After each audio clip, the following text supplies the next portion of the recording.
تو میں نے آپ سے بتایا کہ یہ قدر جو ہے، ایک تو اسی سے لفظ قدرت بنا ہے، اور نمبر دو اسی سے کسی شے کی قدر و قیمت، اور پھر اسی کے معنی ہے اندازہ مقرر کر دینا، کسی شے کا اندازہ مقرر کر دینا، یہ قدر ہے۔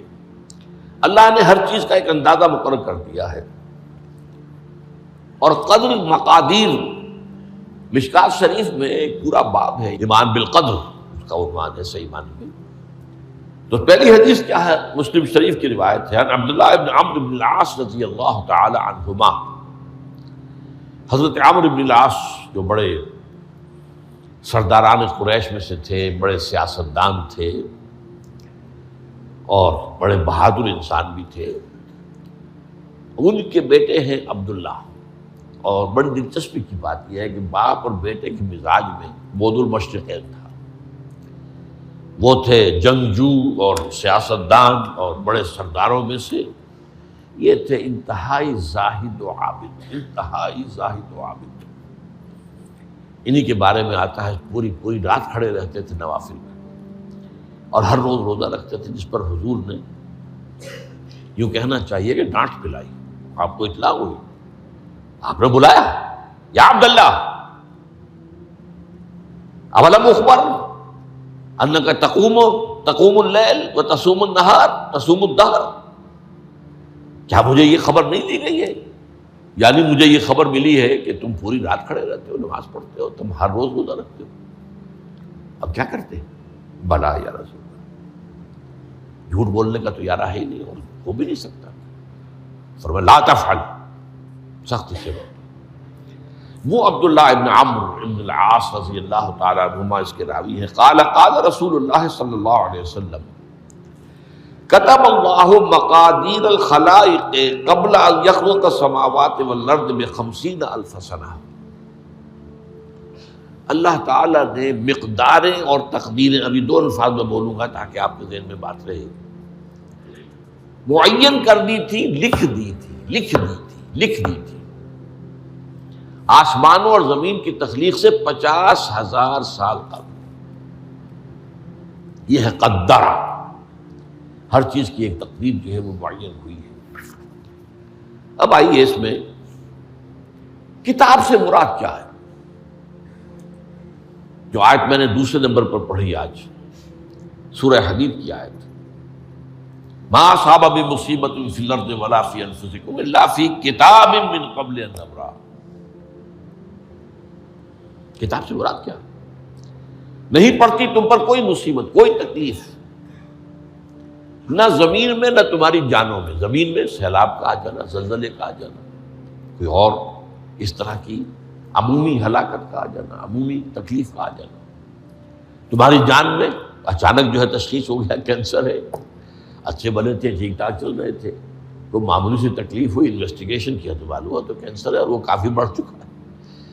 لیکن جو شے بھی آتی ہے، چاہے تمہاری جان پر آئے چاہے زمین پر آئے، وہ ایک کتاب میں لکھی ہوئی موجود ہے، اس سے پہلے کہ ہم اسے ظاہر کریں۔ یہ تمہیں مشکل نظر آئے گا، ان ذالک علی اللہ یسیر، یہ اللہ پر بہت آسان ہے، بہت آسان ہے، اللہ کا علم کامل ہے۔ تو معلوم ایک بات جان لیجئے کہ حقیقت کتاب سے مراد اللہ کا علم قدیم ہے، اللہ کا علم حادث نہیں ہے، معاذ اللہ ثم معاذ اللہ، کہ کوئی شے ہوئی تو اس کے علم میں آئی۔ یہ ہمارے ہاں بعض گمراہ فرقوں کا عقیدہ ہے، اسے بدع کہتے ہیں، کہ اللہ کے علم میں بدع بھی ہے، یعنی کسی واقعے کے ظہور کے بعد اس پر کسی شے کا منکشف ہونا، معاذ اللہ ثم معاذ اللہ، یہ شان خداوندی سے بہت بڑی ہے۔ وہ تو عالم ما کان و ما یکون ہے، جو بھی کچھ تھا اور رہا ہے آج تک ہمیشہ سے ہے، اور جو بھی کچھ ہوگا وہ سب اس کے علم میں آن واحد میں موجود ہے۔ آن واحد، یہ آن واحد کے لفظ کو اچھی طرح سمجھ لیجیے۔ مجھے سب سے پہلے تجربہ ہوا تھا، یہ سن میرا خیال ہے کہ 67-68 کی بات ہے، میں نے پہلا ہفائی سفر کیا تھا لاہور سے کراچی۔ اس وقت فوکر چلتا تھا، فوکر فرینڈ شپ، چھوٹا جہاز چڑیا والا، اور کرایہ 90 روپے تھا نائٹ کوچ کا۔ آپ تصور کیجیے. تو میں چونکہ مجھے جغرافیہ سے دلچسپی ہے اور فوکس زیادہ اونچا نہیں ہوتا، تو میں دیکھتا جا رہا تھا کھڑکی سے اس وقت ہم کہاں پہنچ گئے، اب کہاں پہنچ گئے. اب جو روشنیاں نظر آ رہی ہیں کس شہر کی ہیں؟ یہ اکاڑے کی آ گئی، یہ ساہیوال کی آ گئی، یہ آگے اور آگے آئی. ایک دم میں نے دیکھا کہ 3 شہروں کی روشنیاں بیک وقت دیکھ رہا ہوں.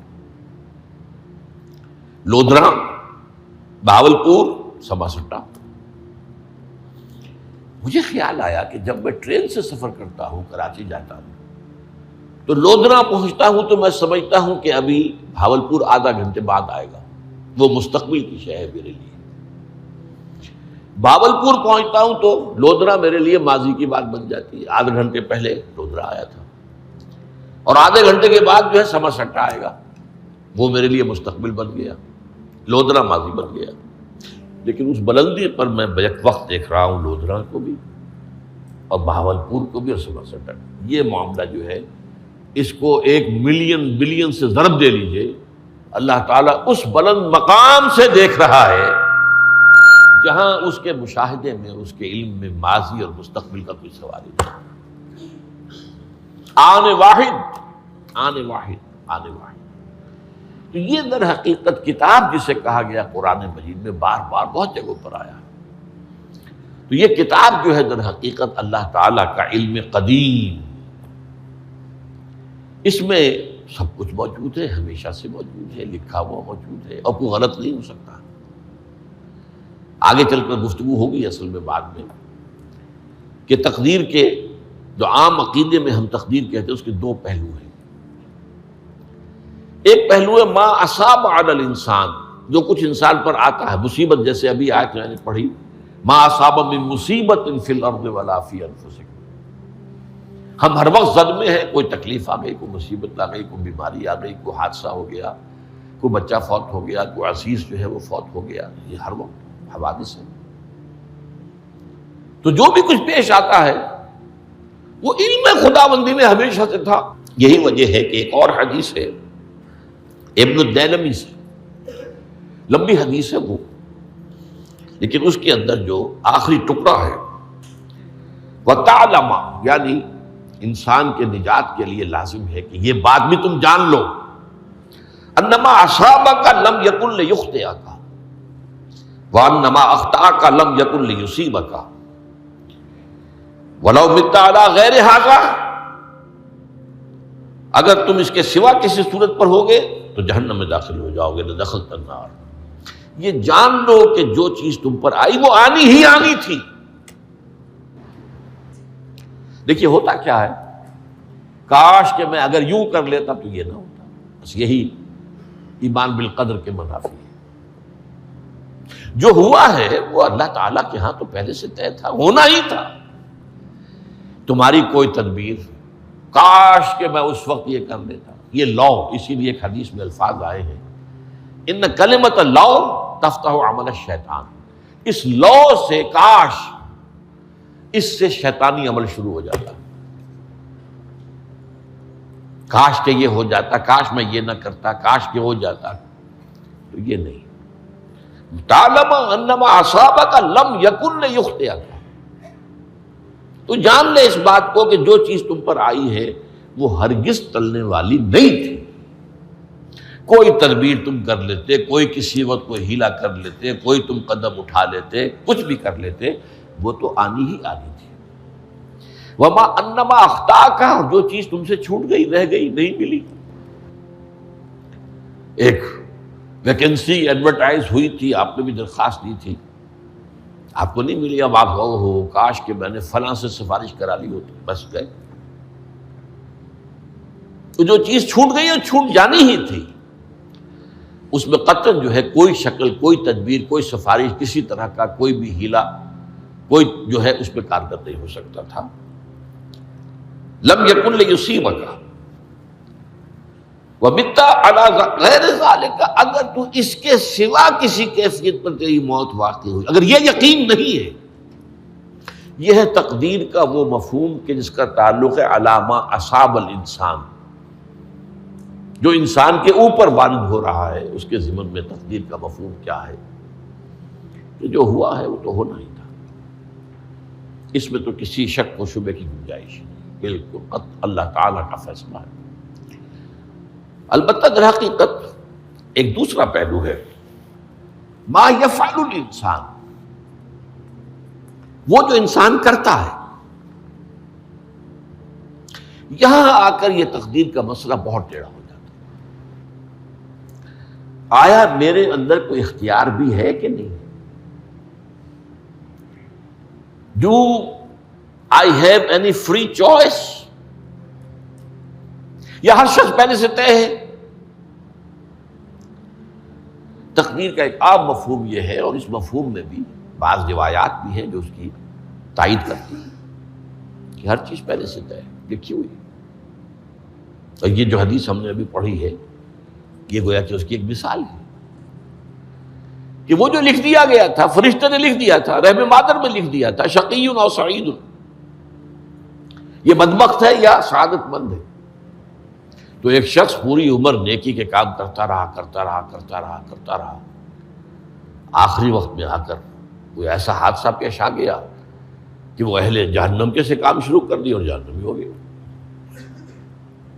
یا ایک شخص ساری عمر جو ہے جہنمیوں کے سے کام کرتا رہا، آخری وقت میں آ کر کوئی ایسی توفیق ملی، کچھ ایسا معاملہ ہو گیا، توبہ کر لی اور اس نے جو ہے اہل جنت کے سے اعمال شروع کرنے کی ضرورت ہوگی۔ تو یہ جو ہے علامہ اصابک کا علیحدہ بات ہے، اور علامہ یفعل الانسان، انسان کیا کرتا ہے، اس میں اس کی قدرت کتنی ہے۔ اور یہ ہمارے ہاں فلسفے کا بڑا مشکل موضوع ہے، اسی کا نام ہے جبر و قدر۔